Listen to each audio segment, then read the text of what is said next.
Hello and welcome to Access Sportsnet. Lakers brought to you by your Toyota dealers. We make it easy. Chris McGee, Danny Green, James Worthy, Mike Trudell is in Detroit. The Lakers' 9-game win streak comes to an end at the hands of the Detroit Pistons, the #1 team in the Eastern Conference. The Lakers were right there. Big game with a chance to win it at the end. Better execution down the stretch by the Detroit Pistons. Also 8 turnovers in that fourth quarter for the Lakers. They only had 5 going into that fourth. And then at the end, you have Jenkins getting to his spot on the right, hitting that little fadeaway, and then Duren, that matchup with Duren, kind of waiting for the step back. Tough shot for Luke at the end there. Got to give him credit for the fight. Both teams, actually. Detroit without one of their major players, Cunningham, and the Lakers, without Marcus and Rui. But, I thought the 8 turnovers, as you mentioned, Peter, those were 8 attempts that we didn't get. And we needed those 8 attempts, to decrease that margin a little bit.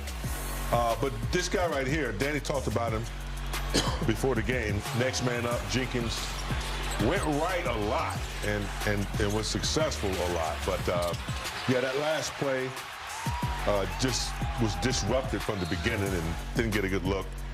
I give Detroit a lot of credit for hanging in there and playing well at home. Yeah, just playing behind from the whole, pretty much the whole game. That first half kind of put them in a hole. But even if you got half the possessions of looks the 8 like he turnovers, had Luka maybe over the top early in that. That's what I thought. Yeah. Somebody got tip on it. Mm-hmm. It looked like, it looked like it was going to Cleaver where it landed. I was like, was he trying to throw it to Maxey? But I thought he was trying to get Luke over the top and just didn't make it there. It was a good look, but said playing from behind most of the game is not good for you. The first half down 13, cut into that third quarter. But it said if you can get even half those possessions of the 8 turnovers, you get 4 of those looks, you might have a better outcome. But got to give credit to Detroit. They executed. They came with a game plan. They played well, especially without Cade. James, the Lakers had been playing some unbelievable basketball. They won 9 in a row.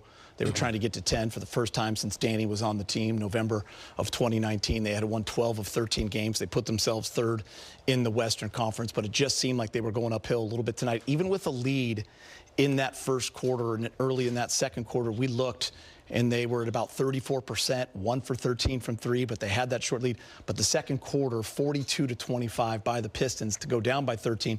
But then an amazing third got them right back in. Yeah, you're on the road. You're next to the last home game before you go back home. You were without a few players.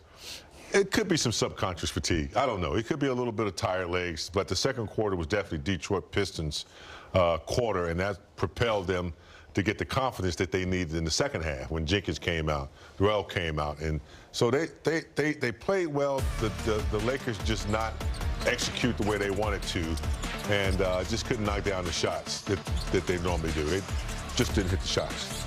I got to give some credit to the bigs. They played well tonight. DeAndre and Jackson Hayes, they came and did their part. Jackson Hayes 5 for 5, DeAndre 5 for 6, double-double, 13 and 10. So they did pretty well. Scored a decent amount. You would think they would have better defense against a Detroit team, no Cade Cunningham Detroit team. But, this, again, was a hard-fought, gritty game for both sides. Detroit mucked it up. They played at a slow pace. Fourth quarter made them turn the ball over some. It was their style of play. For people that aren't watching a lot of Detroit Pistons basketball, they've been a great team this year. #1 in the East, of course, the news with Cade Cunningham. He's going to be out indefinitely for now. And if they don't know the story of Dennis Jenkins, he was a 2-way player. Then he was signed to the team, and he had his career high tonight, 30. It's just one of those nights, Danny. 11 of 18, 4 of 5 from 3, 8 assists, but really clutched down the stretch, scoring their last 6 points, including 4 for 4 from the free throw line. Yeah, he did a little bit of everything, not just shooting threes. You see, he got a little backdoor dunk right there, deep corner tray, but like Big Game said, he wouldn't get to that right hand. He was getting downhill and fast in a hurry. And he's moving at a very quick pace, and it's hard to stop him. He had 2 plays where they were able to get to that strong hand. Yeah, the one where Jake kind of fell on top of him. Yeah, he drew the pump fake, drew a foul on Jake, got him in the air. And the second one, Austin was kind of caught up in the screen, got a little late behind. By the time he got back to him, he got to that baseline, a little fade jumper, and knocked the tough. It was a great contest, but he knocked down a tough corner, faded away jumper. What a nice luxury to have, Big Game, without your superstar in Cade Cunningham, when you can have a young man like Jenkins who was on a 2-way contract and is now part of your team that can come in and run a team, can navigate this offense and go for 30. Hadn't seen him that much. And definitely not used to that lightning speed. It's one thing, you can be playing decent defense in your mind, But with that kind of quickness, as soon as he touches the ball, it's hard to judge it. And they just could not get him to go left at all. He's too quick. And they couldn't force him left. And when he got right, he was layups over good defense and pulling up for those little 10-footers. He also had 8 assists. I mean, he's making plays. Playmaker. You know, he's sure. a playmaker. So he was pretty much doing what Cade does for this group, which is not an easy shoes to fill. So yeah, he got Paul Reed involved. He got other guys involved, you know, that was making some baskets. They played a really good floor game, and he was the lead of it. He was the head of the snake. Jalen Duren, of course, a 20-11 night. Yeah, I was just going to talk about him, Danny. 20 and 11, the double-double. But I think more important than that, he was 10 for 10 from the free throw line. Yeah, you don't see that from bigs. He just has a really good touch. You could tell. Not only is he able to knock down a mid-range, have a good touch around the rim, he has got a little handle too. Like, so he's able to handle the ball, start the offense, and make some plays happen, make it easier for some of their guards to not have to bring the ball up every time. But he's got a lot in the bag, and one of those is shooting free throws, making free throws. So he's not just a foul guy. He's not a guy that you can just foul. Like most lob threats, big men, you can just foul, and they won't make free throws. He's been putting pressure on teams in a numerous amount of ways. He is a big body, too. He's huge. I looked at his upper body. His shoulders round. You're not going to move him.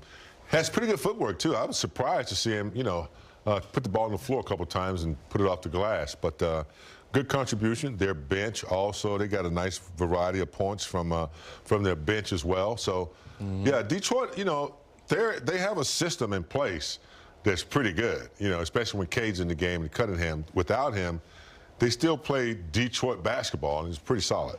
You know, it's interesting, James, we were down there December 28th, no AR.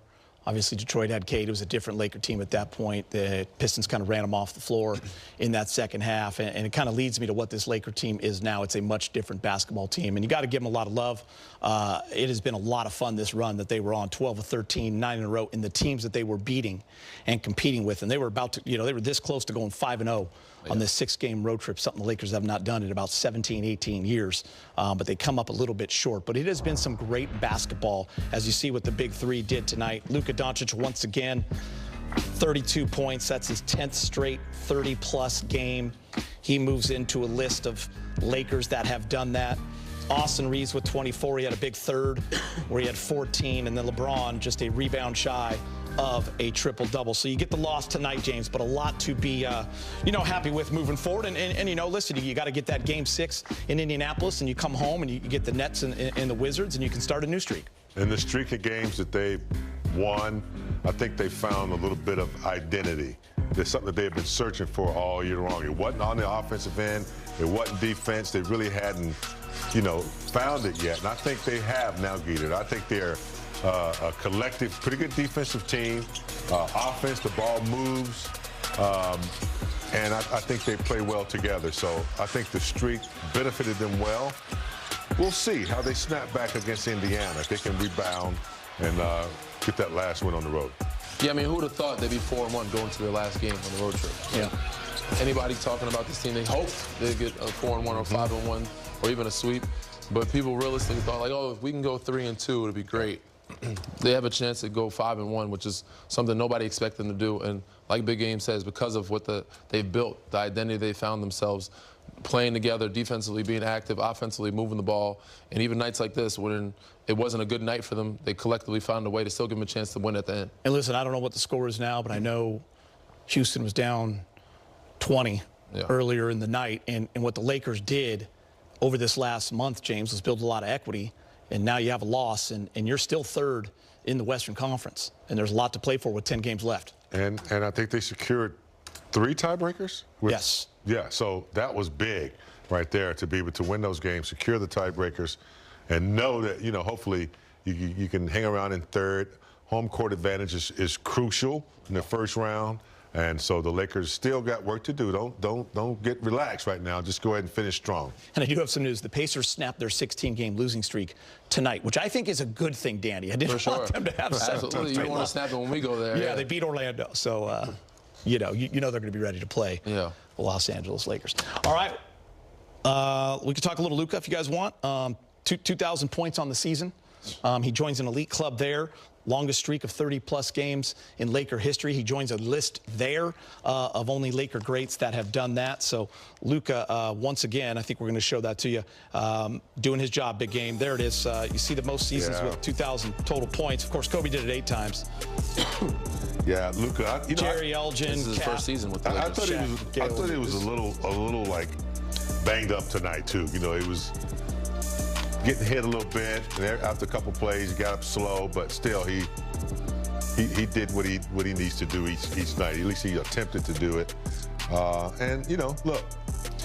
Hey, listen, his three-ball has been continues to make these type of lists. 2,000 total points. I mean, it's only his first season. Yeah, so I mean, his first season. Listen, the three-ball didn't go tonight. He was 3 of 13, but it has been going at a crazy rate over the last 13 games at 42%. And that's why he's had games of 60 and 40, and that's what we see him, you know, playing with that. He gets 30 in his sleep. On an off night, he's got 32. Listen, he made a great pass. Luke Kennard had an in-and-out 3. I'll take that all night, and I'll take Luka with that 50.